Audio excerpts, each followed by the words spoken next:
स्वागत है आप सभी का। आप देख रहे हैं टोटल न्यूज, आपके साथ मैं हूं पंकज रौतेला। बड़ी खबर से शुरुआत कर रहे हैं इस बुलेटिन की।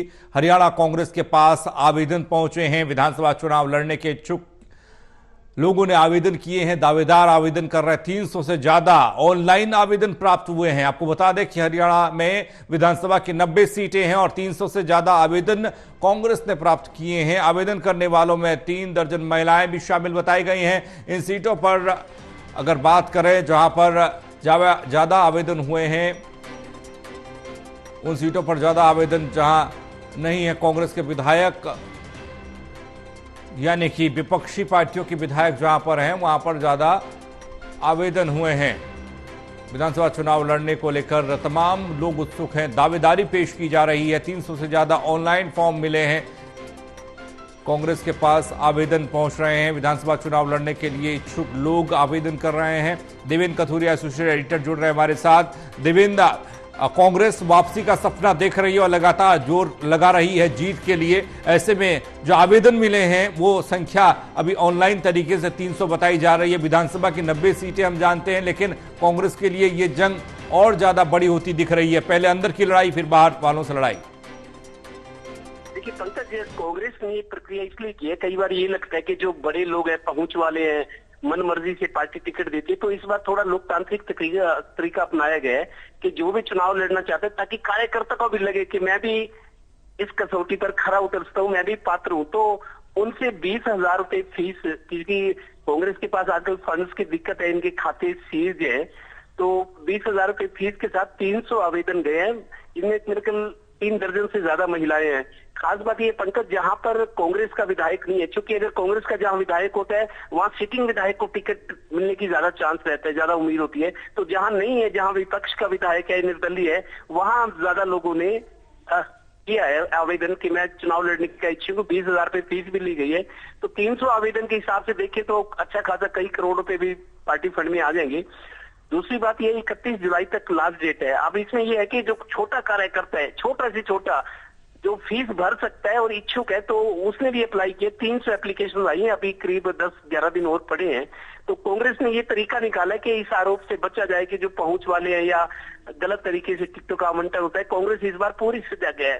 जो सिलेक्टेड चेहरे होंगे वो जिताऊ होने चाहिए, उनकी छवि अच्छी हो, बैकग्राउंड अच्छी हो, कुछ इस तरह के पैरामीटर्स रखे गए हैं। तो कुल मिलाकर अभी 10 दिन और हैं। तो देखिए 31 विधायक जीत कर आए थे 2019 में कांग्रेस के। उसमें 31 में एक कुलदीप बिश्नोई भी कांग्रेस से जीते थे, आदमपुर से, लेकिन वो सीट उनके बेटे भवय बिश्नोई ने जीत ली, क्योंकि वो बीजेपी में आ गए। बाकी 30 रह गए। 30 में किरण चौधरी वाली जो सीट है, उनकी विधानसभा सदस्यता को लेके अभी मामला लंबित है। तो 29 विधायक हैं कांग्रेस के पास।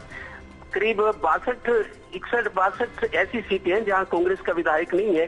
कांग्रेस अब मजबूत हो रही है और लोग थोड़ा रिस्पॉन्स भी दे रहे हैं। कुल मिला के कांग्रेस की उम्मीदें जिंदा है कि सत्ता में लौटेंगे। लेकिन ये अलग बात है कि अब जो विधायक हैं या बड़े नेता हैं उन पर ईडी की कार्रवाई हो रही है, उस वजह से थोड़ा हड़कंप जरूर मचा हुआ है। और कई कांग्रेसी दावा कर रहे हैं कि लोगों की सहानुभूति मिलेगी, किस तरीके से इनको लपेटा जा रहा है। इस एंड टाइमिंग जो है, चुनाव से पहले की तैयारियां चल रही हैं और ईडी की कार्रवाई को मतलब डराने वाली कार्रवाई बता रहे हैं कांग्रेस नेता, और दावा कर रहे हैं कि इससे उनको हमदर्दी मिलेगी पार्टी को। जी देवेंद्र, एक सवाल जो हमेशा कांग्रेस के लिए रहा है, हरियाणा में 90 सीटों पर चुनाव लड़ने का दावा और उसके बाद जीत का दावा कांग्रेस कर जरूर रही है, लेकिन इससे इतर जो भी उम्मीदवार तय होता है वो अंतिम मोहर दिल्ली से लगती है, यानी कि हाईकमान तय करता है, ये कहा गया।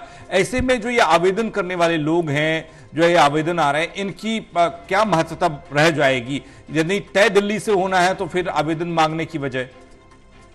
देखिए पंकज, उनका मन रखने के लिए छोटे कार्यकर्ता को भी लगे कि पार्टी मेरे को पात्र मानती है, वो अलग है।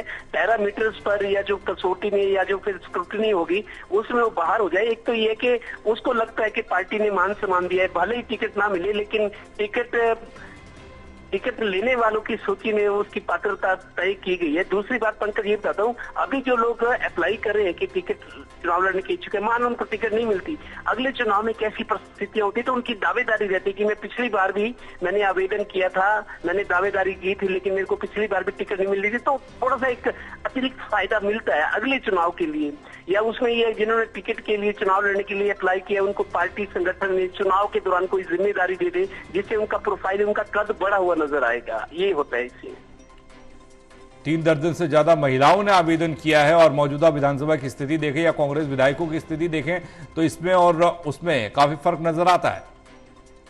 देखिए पंकज, चूंकि राहुल गांधी या प्रियंका गांधी अक्सर वो ये बात दोहराते हैं कि महिलाओं और युवाओं को 33% विधानसभा चुनाव में, लोकसभा में हम इनको आरक्षण देंगे 33% युवाओं और महिलाओं, क्योंकि युवाओं और महिलाओं के दम पर ही मेरे को लगता है बीजेपी 2014-19 में आई है और 2024 में जैसी जैसी सरकार बनी है तो महिलाओं और युवाओं को प्राथमिकता देकर उनको अपने मुख्य धारा में जोड़कर थोड़ा सा, चूंकि महिलाओं के 45% वोट है, औसत देखें 55% पुरुष होते हैं, चाहे विधानसभा हो चाहे लोकसभा हो, 45-55 का रेशियो है, तो महिलाओं की संख्या भी बहुत है, वो भी तो वोट डालती है और युवाओं में जोश होता है, वो काम करते हैं, आगे नेतृत्व उभरता है। तो युवाओं और महिलाओं का जो पार्टी दावा करे कि 33% इनको टिकट देंगे, उस आधार पर अब ज्यादा महिलाएं राजनीति में दिलचस्पी ले रही है। जी चलिए, बहुत शुक्रिया देवेंद्र आपका।